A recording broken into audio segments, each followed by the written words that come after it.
Hello and welcome. This is the Astrology of the Week Ahead podcast. I'm your astro bestie, Chani Nicholas. And this week starts out on Monday with a new moon in Virgo. And I love a new moon in Virgo. It's a new moon in Beyonce. It's a new moon in Let's Get This House Together. It's a new moon in This Is Your Moment to Clean Up Your Act. It's a new moon in No, Incorrect, Try Again, which is always going to be an enjoyable thing. Maybe not to experience, but definitely to watch. Anyways, this new moon is particularly slippery and a little challenging. One of the reasons is because it's sitting in opposition to Saturn. Saturn is a planet of scrutiny and of rejection and of caution and of definitely going slowly. So it's sitting in opposition to a vibe that is like, no, wrong, do it again. And we know Virgo's already like that. Virgo's already doing that. So it feels like a moment where we're having to adjust things, or we're having to be really meticulous about what it is we're wanting to do, how to do it, and what will and won't work. That's one layer of it. The other thing is that it's also sitting in a square to Jupiter, which is our forever hype queen. We love a square from Jupiter. I'll take it. I'd rather have a trine, but I'll take a square. And so there is this kind of like breath of fresh air that's also there. It's just that Saturn is more closely aligned to an opposition, which is a very like scouring, scowling type of energy. And so the inner critic might be all the way dialed up right now, or the external critic. The criticness of the moment is really kind of maximized here. And it's something that we do feel all week because the sun finally perfects that opposition with Saturn on Saturday. So it is a vibe of the week. It's like, no, that didn't work. No, that's wrong. No, you don't get to go there. No, you didn't do your homework. No, you didn't clean your room. No, no, no. So that is one of the vibes of this new moon. So how do we work with that kind of energy, that kind of moment? Well, it's a really good time to get out ahead of that part of yourself. It's a really good time to be on the lookout for those inner voices that curb your ability to thrive and to grow. Mistakes are good to make. They're not bad. They're excellent. We need to make them, and we need to actually become experts at making mistakes and learning from our lessons, because that's how we'll grow. That's how we will move into a sense of expertise, and that's how we develop confidence.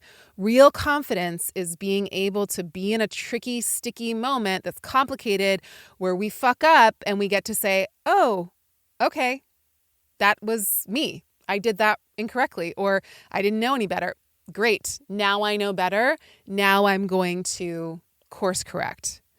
Now I know the thing I didn't know before. Either I was unconscious that I do that kind of thing, or I just didn't know it. Now I know. Got it. Let's go. Let's incorporate it. Let's digest it.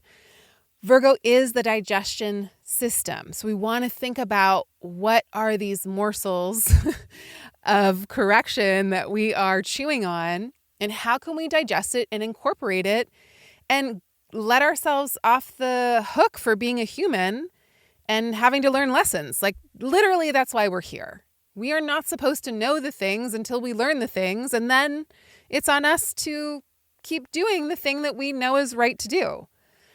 So there's a lot about right and wrong with this astrology. And again, I want us to get out of that binary thinking, and I want us to move into a place of like, what am I learning? How can I be the best student in my own class?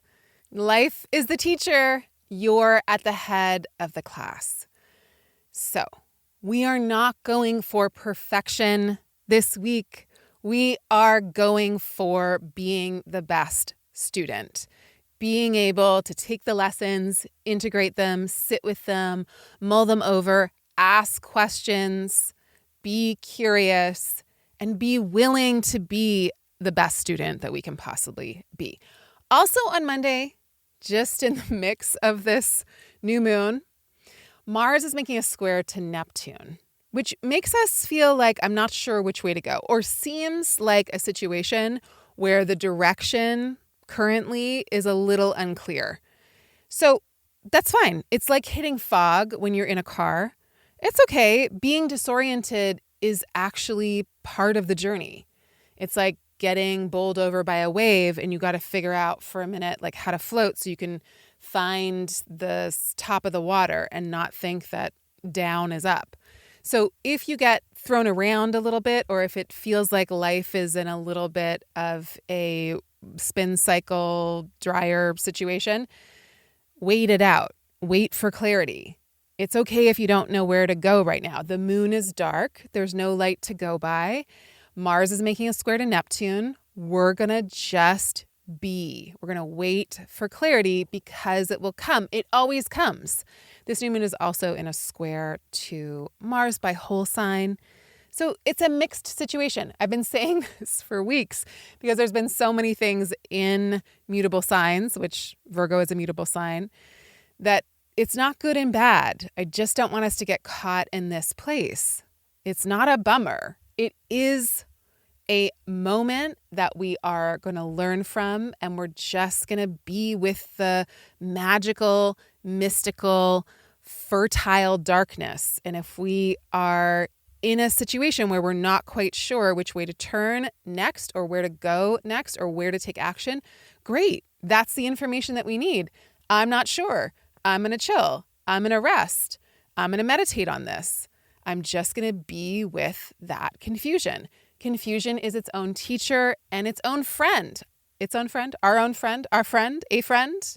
It might not always be welcome, but it's part of being alive.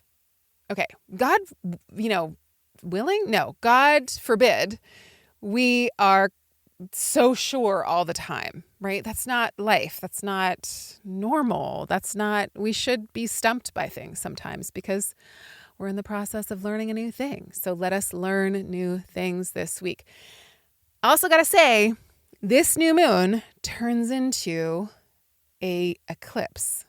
In 2 weeks, on the 17th of September, we have a lunar eclipse, a full moon eclipse in Pisces. The first eclipse near the North Node in Pisces for a couple of decades. Hate to say it. It's a big deal because it's the first of a series. The full moon of July, the full moon of August, the full moon of September all seem to be big deals.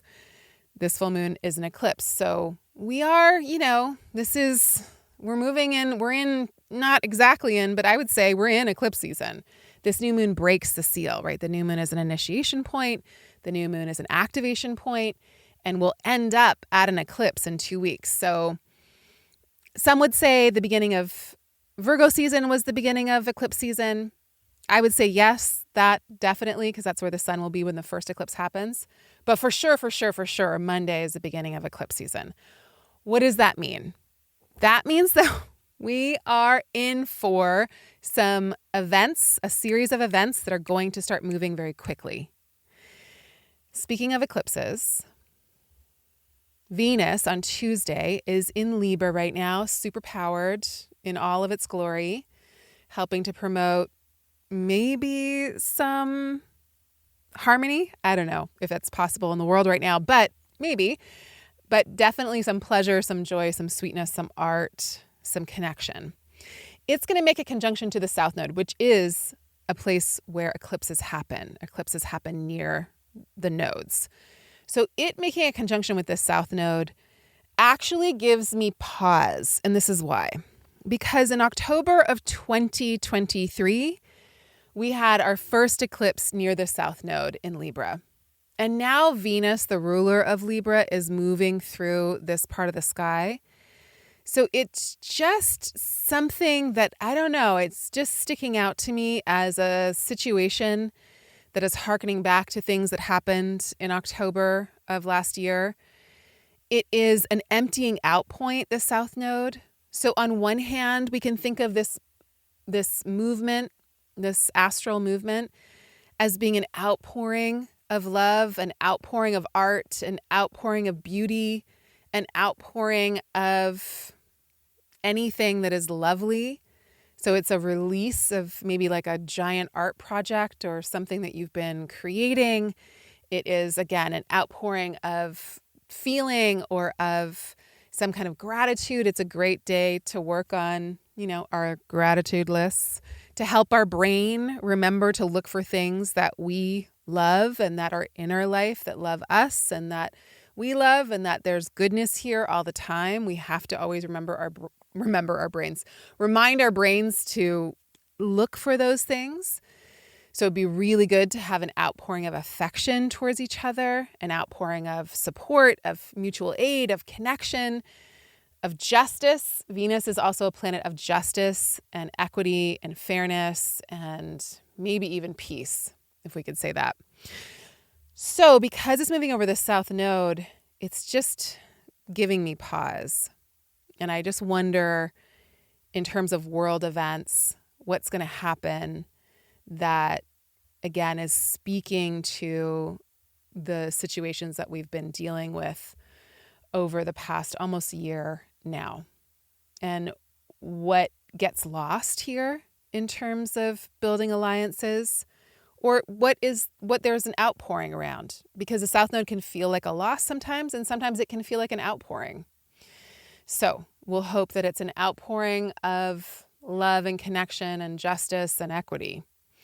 And if if it feels like a loss of that, then, it is that moment where we're hearkening back to something, where we're looping back in a way to events that occurred in October of 2023 and also March of 2024.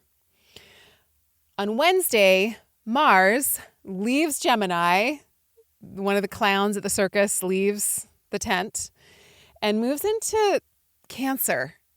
Okay, fine. It's fine. Mars in Cancer is moody for sure. Mars in Cancer has a hard time being direct.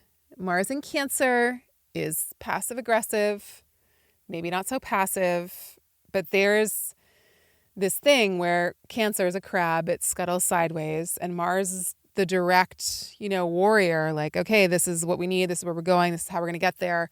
I'm not going to wait on anybody, I'm just going to go by myself. But Cancer is the family. Cancer is the connection. Cancer is like, everyone's got to be together and safe and love each other all the time and have dinner together. And like Mars is like, oh my God, claustrophobia in that situation.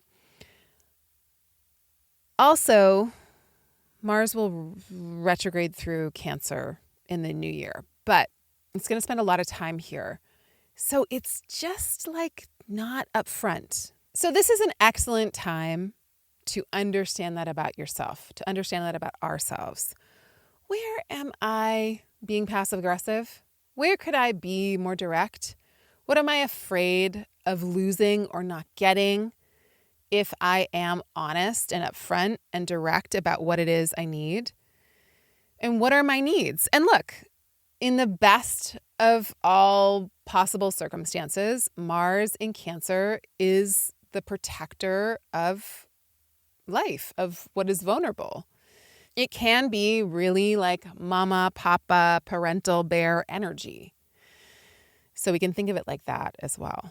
And where do we need to be very engaged in that in the world? Like, how can we be fierce in protecting what needs protecting in the world? On Friday, Mercury makes the third square to Uranus that it's made over the course of July, August, and now September. So again, shocking news, maybe related to something that was shocking in July and again in August, but there is an announcement that comes through on Friday that's like, wait, what? Again? Maybe it's again because it's, the post-retrograde shadow moment of like, wait, they disrupted this thing again, or this thing got changed again. Then on Saturday, we have that exact Sun-Saturn opposition, which is, same as Monday, an opportunity to say, okay, what am I learning? How am I learning it? How can I best show up as a student to this moment in my life?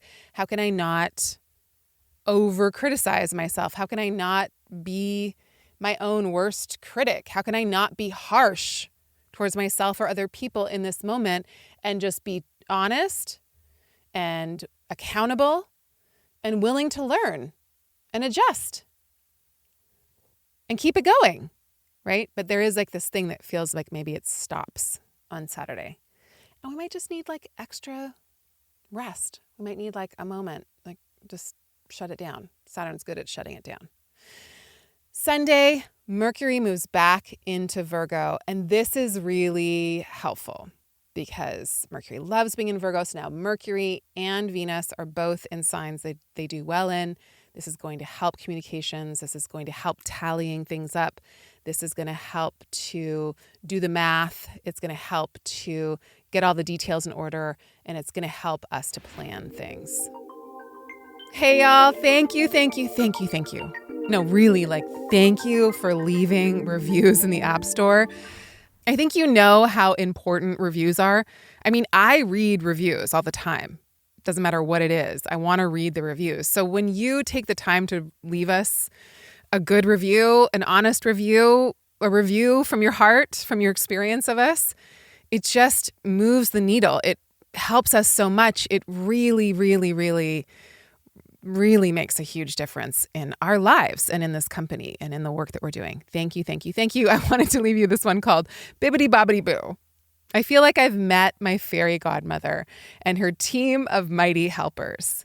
Chani and company offer wisdom and encouragement through their many resources on the app. I devour the content, seeking the comfort and guidance contained therein.